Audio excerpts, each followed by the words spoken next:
Hi, my name is Frank Tester.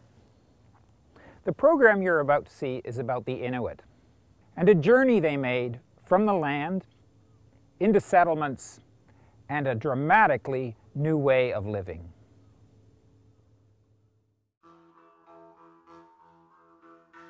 I've always been drawn to the Arctic and Inuit who live there. Like many Canadians, Northern Canada holds a fascination for me that is sometimes difficult to explain. For 25 years, I've worked with Inuit, challenged by a colonial history that includes residential schools and an incredible experience moving in the 1950s and 60s from tents and igloos to settlements and wood frame houses.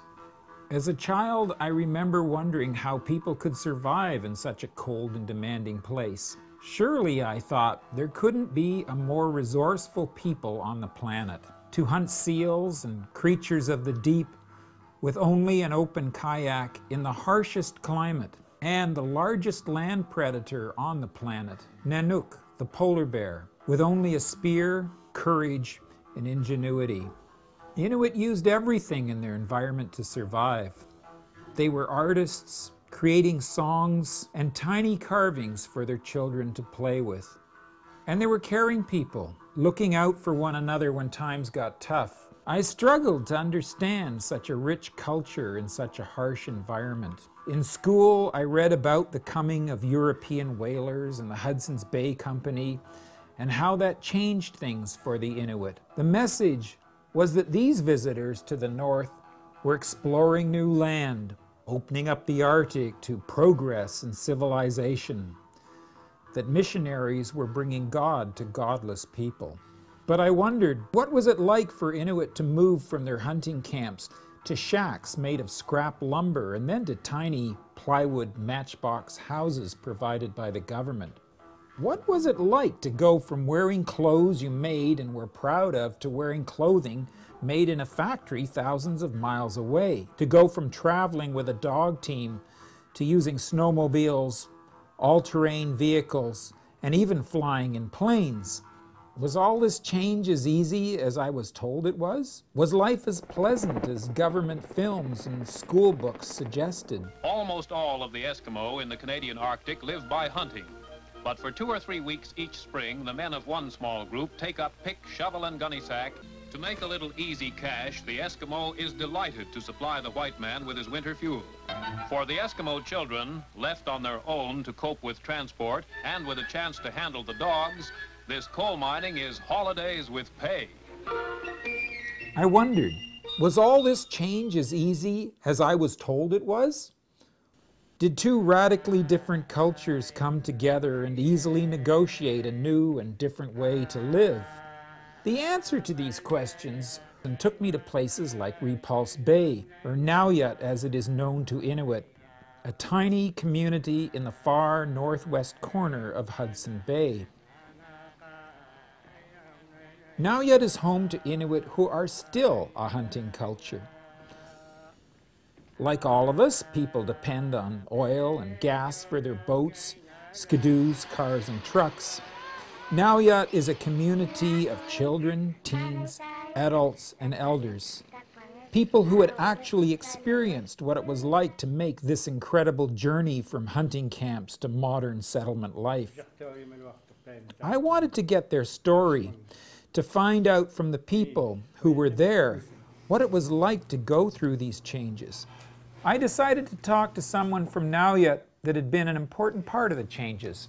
Peter Ernick was a friend of mine and a well-respected elder, someone who had been hired as a young man to tell people how to live in their new homes. Start talking to Inuit who were going to be moving into 3-bedroom houses, brand new houses, that particular summer of 1968. Yeah. I think found some of this.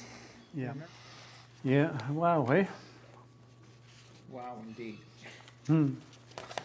I remember all this very well because they were talking to us as though we were little children all the time. As a young boy, I was taught to learn to build a snow house and not to how to use different kinds of cleansers for different parts of the house, you know.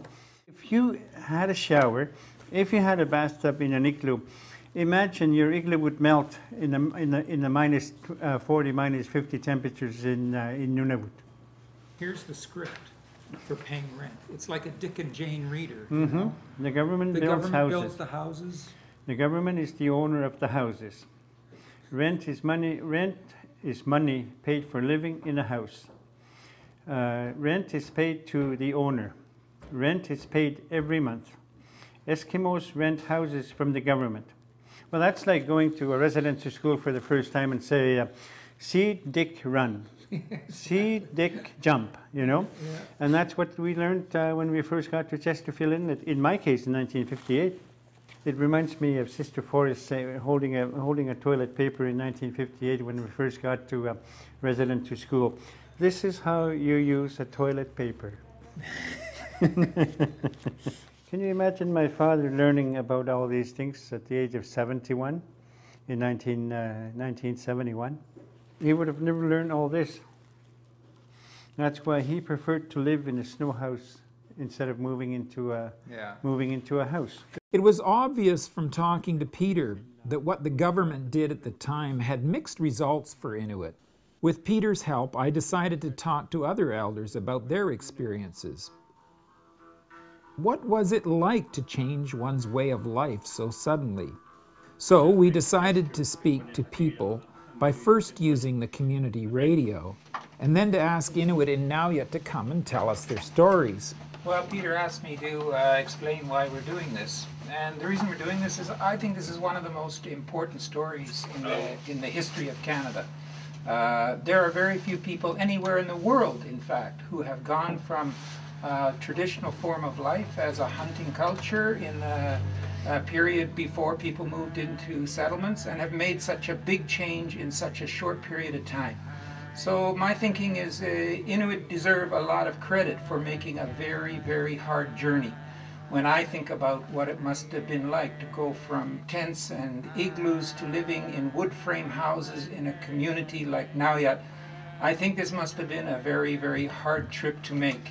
And so we want to put this on film. We want to document it for future generations, for young people in the colleges and in the schools, so that they can understand what their elders did in making this journey from the land into the settlement.